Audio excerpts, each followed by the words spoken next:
Welcome back to the swamps. I'm C.S. Smith.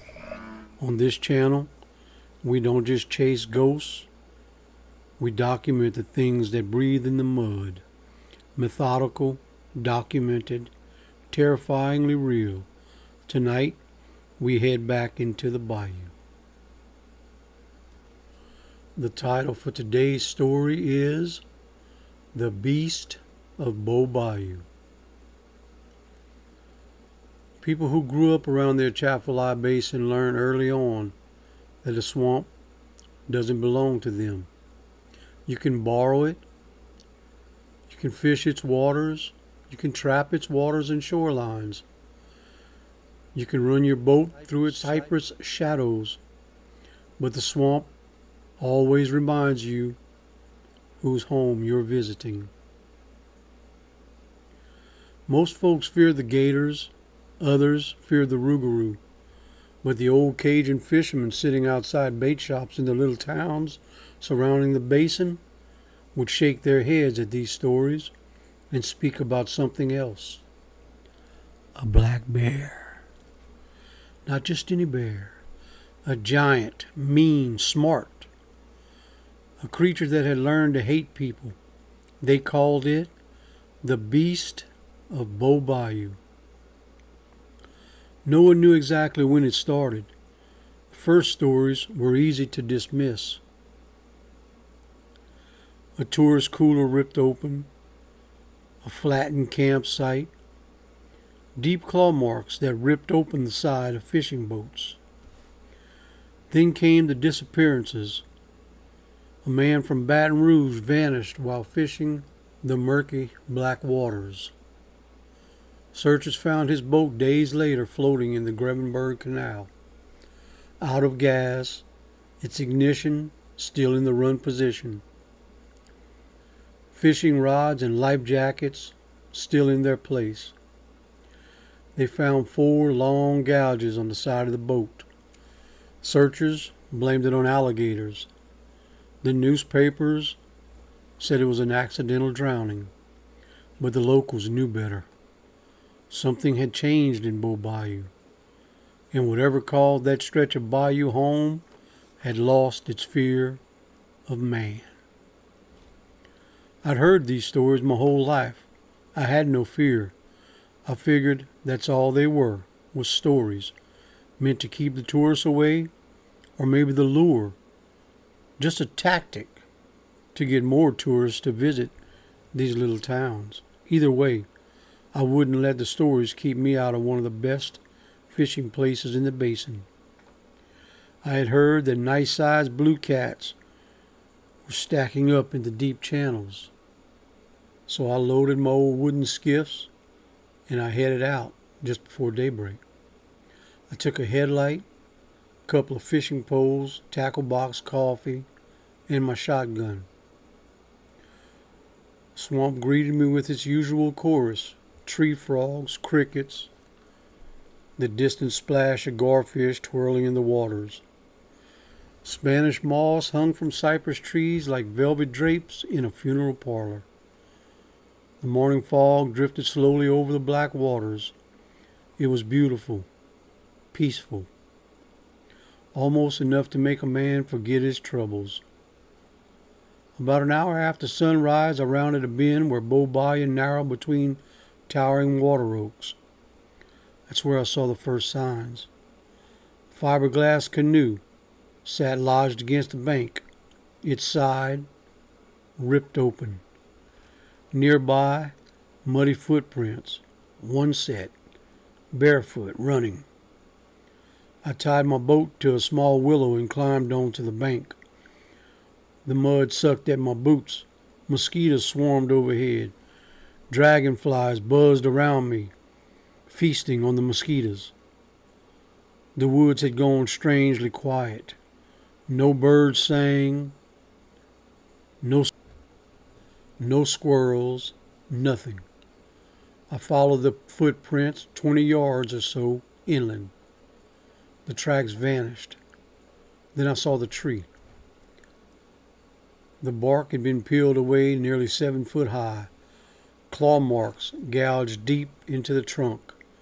I trailed my finger through one of the grooves and it went into the first joint. My stomach tightened. I've seen black bear out here, but not like this. No black bear that I had ever seen has claws this big. Then I noticed something else. Blue fabric on the ground. A piece of life jacket, shredded. I backed away slowly. Every instinct in my body screamed, "Leave now." Just then, I heard voices, faint, carrying over the water. I hurried back to the shoreline. Two people were drifting around the bend in kayaks, a man and a woman, maybe in early 30s, laughing, taking pictures, enjoying life. They saw me and waved. I opened my mouth to warn them. I wanted to shout, "Turn around! Get out of here! Go back!" But before I could get the words out, something exploded from the palmettos behind them. The bear hit the woman's kayak first. It flipped instantly. The woman was tossed into the air. She screamed as black fur and water churned together. If you're enjoying this story, friends, please hit that subscribe button so you can find me next week. Hit that thumbs up and leave a comment so I'll know that you're liking what you're listening to. The man shouted in terror and paddled wildly. The creature stood chest deep in the bayou. It was enormous. Its fur was patchy and scarred, its muzzle twisted from old injuries, one eye scarred over, cloudy white.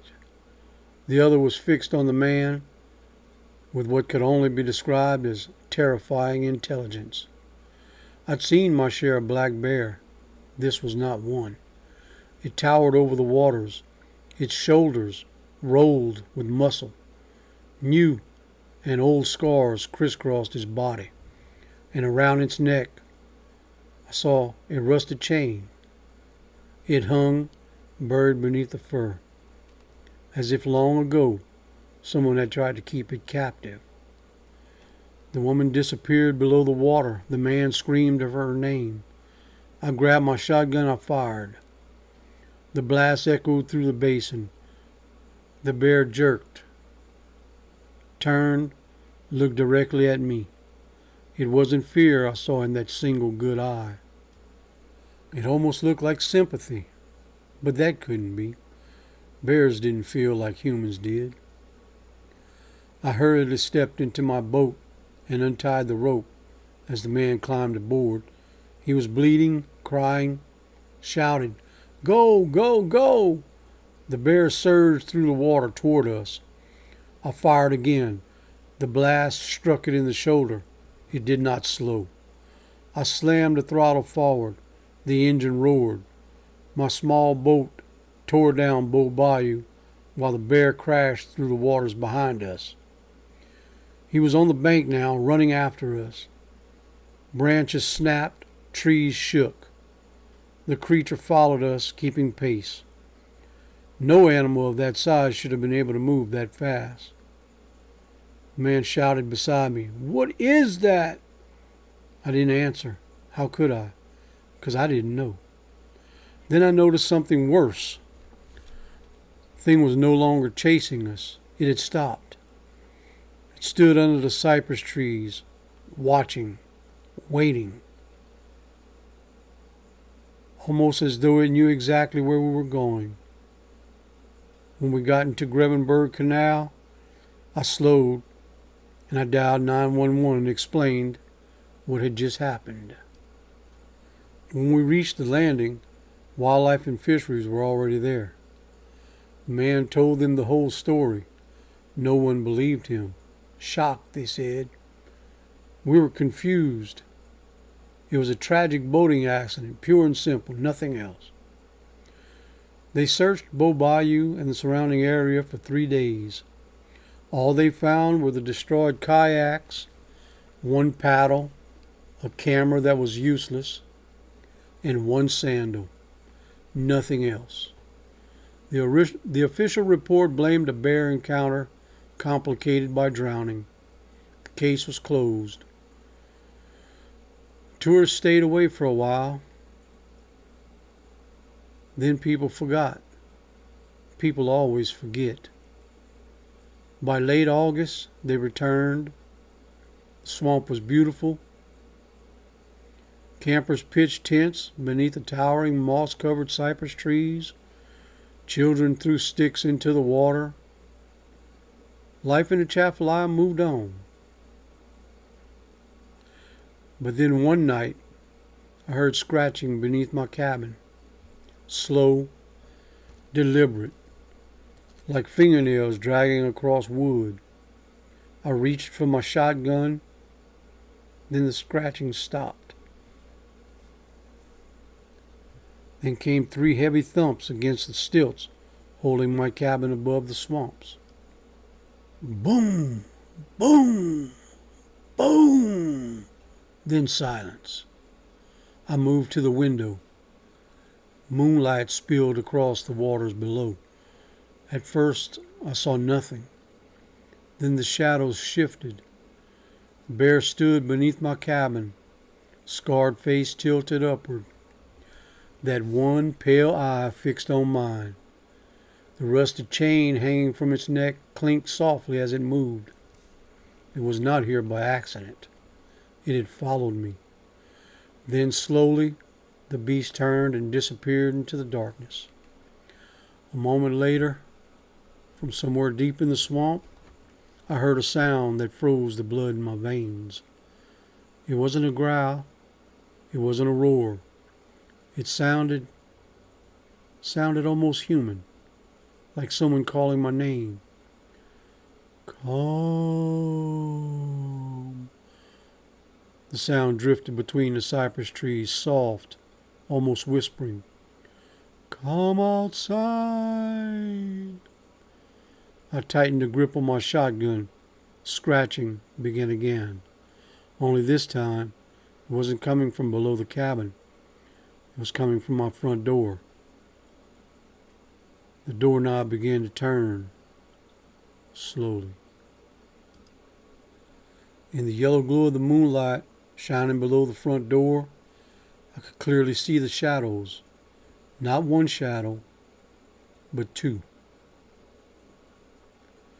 If I have your interest, the story is fairly long, so I'm going to do it in segments. Leave me in the comments if you think the story should be longer. I try to keep them below 20 minutes because I don't want to lose your interest. But perhaps if you would rather a longer story, I could put it around a half hour, maybe 45 minutes. Just let me know in the comments what you think. If you're enjoying what you're hearing so far, again, I'm going to ask you to please hit that thumbs up and subscribe. My channel has very few subscribers, and I'd love to have more if you're interested in these topics. Hit that bell so you'll be notified when the next part of The Beast of Bayou airs in a few days. Again, please comment what you think is standing on my front porch. Here's a hint.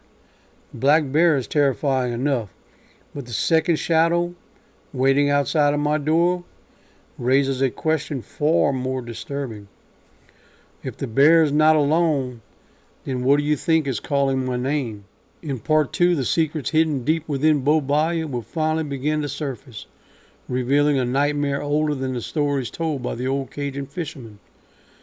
And if what I discover is true, then the black bear was not the monster people should have been fearing. Whatever is waiting beside it on my porch has been waiting, and has been around for a very, very long time. I'm going to start a little something new on the channel. So I'm going to ask, and you can leave in the comments, what swamp myth or legend would you like to hear next? Let me know, and be sure to hit that subscribe button to see if maybe your idea becomes my next upload.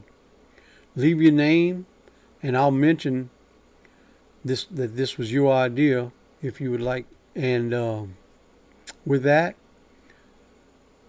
I'll go ahead and finish up here. So the swamp never truly gives up its secrets, but here we'll keep digging. And if you survive these accounts, dear friends, the swamp never truly gives up its secrets, but here on this channel, we will keep digging them out. And if you survive tonight's account, then please subscribe now so you don't get lost in the dark next Thursday. And until then, stay out of the swamps. And I'll see you next week.